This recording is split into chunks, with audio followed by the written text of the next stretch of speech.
is Veryl Goodnight. Veryl has painted this fabulous painting, which you are about to see. There's a book over on one of those benches that's about her. She has a deep and fabulous history in Colorado. I recommend you look through it and buy it. And the reason Veryl is here is because one day Julia Novi was at Anne Corologus Gallery, and Julia said to Veryl, "Do you know who Lynn Mace is?" And Veryl said, "No."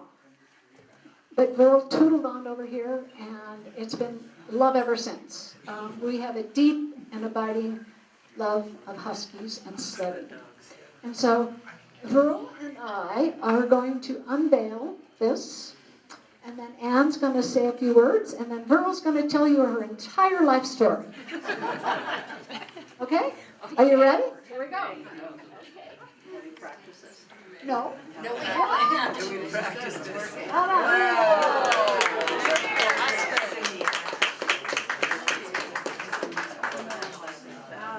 Well, thank you. Okay, I have to hold it very close. Can you hear me? Yes, ma'am. Okay, good.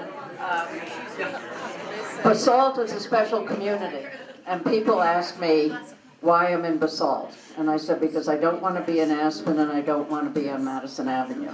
It's made particularly special for art and crafts by Lynn Mace. I knew Lynn's Toklat, her parents' Toklat, as a member of the Aspen Institute Board taking an executive seminar early 1990s. And part of our experience of a week of reading was to go to Toklat. So I didn't know that my roots were not quite 70 years, but pretty deep. Lynn has made the community better. When I first bought the gallery and opened it, we put our heads together quite a bit, how to do more for art in Basalt. And it didn't happen because of me. It happened because of Lynn, Art Base, etc. And it's pretty terrific, I think. But I've represented, we the gallery, have represented Veryl for about 5 or 6 years now. We met her at the Idle George show in Indianapolis and fell in love with her work. I didn't know at the time she was what she identifies herself as, a recreational musher. That's a pretty tough combination. I think either to do it or you don't do it. But a couple of sweet spots about Veryl. In 2016, she was honored to be welcomed to the Cowgirl Hall of Fame, which is a very big accolade. She's also with the Society of Sculptors, I believe, and every other professional organization. But besides doing this wonderful painting, and many that we have in the gallery, she is, as I say, also a sculptor. Some beautiful period pieces and contemporary pieces. I think to sculpt a donkey going on a mining trip, what'd you do, get on the donkey or with the donkey? But she gets right down with the animals that she loves since she was a child. Something you may not know, that's a little sweetness and a profound honor, is that in the early 90s, she was commissioned to do the installation in Berlin, commemorating the coming down of the Berlin Wall. 5 horses, 1 stallion and 4 mare, the size of this building, done by Veryl, are leaping over pieces of the Berlin Wall.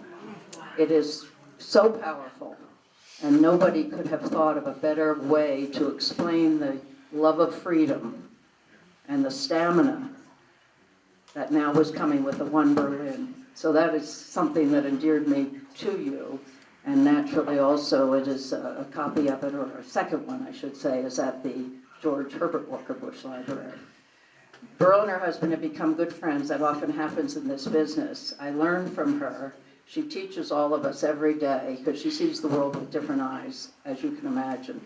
Toklat has to be the only place that I've ever been that celebrates Veryl Goodnight by what it has done, not only in the art and the crafts, but in the love of what your parents brought to this valley. At the same time that Walter Pepke came, about the same time, in 1949, Aspen became Aspen with the love of its history and the love of its future.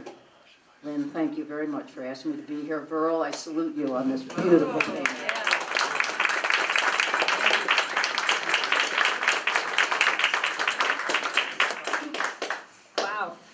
I'm a Colorado native, let's start with that.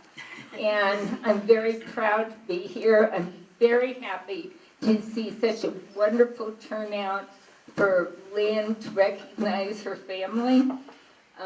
And thank you so much. This is highly unusual. I want you to know that when a gallery represents an artist, that they say, well, of course, do a major painting for another gallery. But Anne's gallery has introduced me to Lynn, so she asked for it. I have been interested in animals and history for my whole career.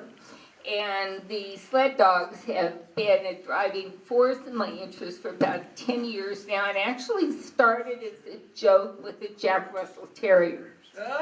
And he didn't think it was funny. And because he didn't think it was funny, I learned to see the passion of sled dogs and their real true desire to run. In the process of that, I wanted to do, though, the history of sled dogs in America. Everybody has heard of the Pony Express, but very few people realize that the first mail pulled by sled dogs was in 1778 near Lake Superior. The last mail pulled by sled dogs was 1963, almost 200 years. The furthest south mail was pulled by sled dogs was in my own backyard, the San Juan Mountains. Otto Mears, who did the railroads to the San Juans, had the mail contract and brought down the Canadian mushroom teams and ran mail between Uray and Lake City through Avalanche Country. There was another man in Silverton who had 4 Newfoundlands who took mail to Anima City, and at night the dogs come back to the bar and they were each given a shot of whiskey. So sled dog history isn't solely in Alaska. There's a lot of it right here, and it's underscored by Stuart Bates and the Mace family and what they did in Toklat. Lynn was incredibly generous with me. She gave me the oral history of Camp Rimini by her father. It was transcribed. And in it, he goes into great detail describing what he did to help secure, to get dogs to go up into Canada, into the Northeast, and to get into Alaska, to bring dogs, first of all, to Camp Hale here in Colorado, where the 10th Mountain Division trained, and then they transferred to Camp Rimini in Helena, Montana. And in Helena, they were training these dogs to be parachuted,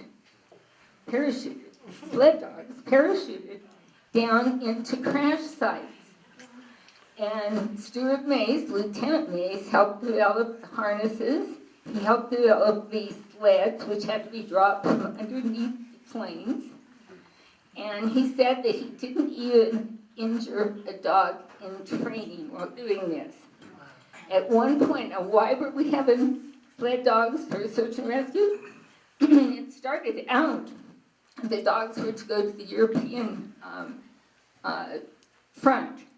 But as it turns out, the Alaska corridor and the North Atlantic corridor had a lot of young pilots, hastily trained, and airplanes were just starting to come into their own, and they weren't really good for Arctic conditions.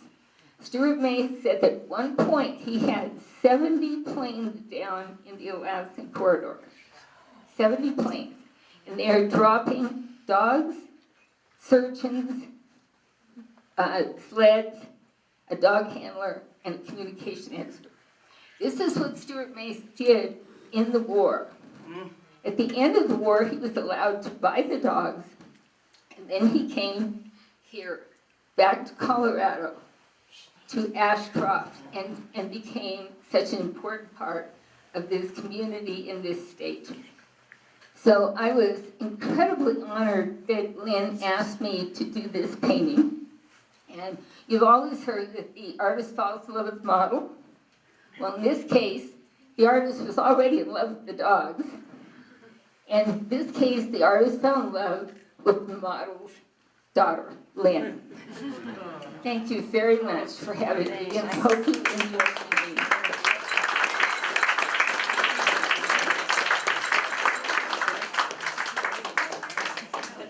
I'll take liberties because I don't know where Lynn went. I think we should, now that we have our drinks. Where are you? I want to propose a toast on behalf of all of us to Toklat's history and your continuation as an inspiration here in Basalt. Thank you.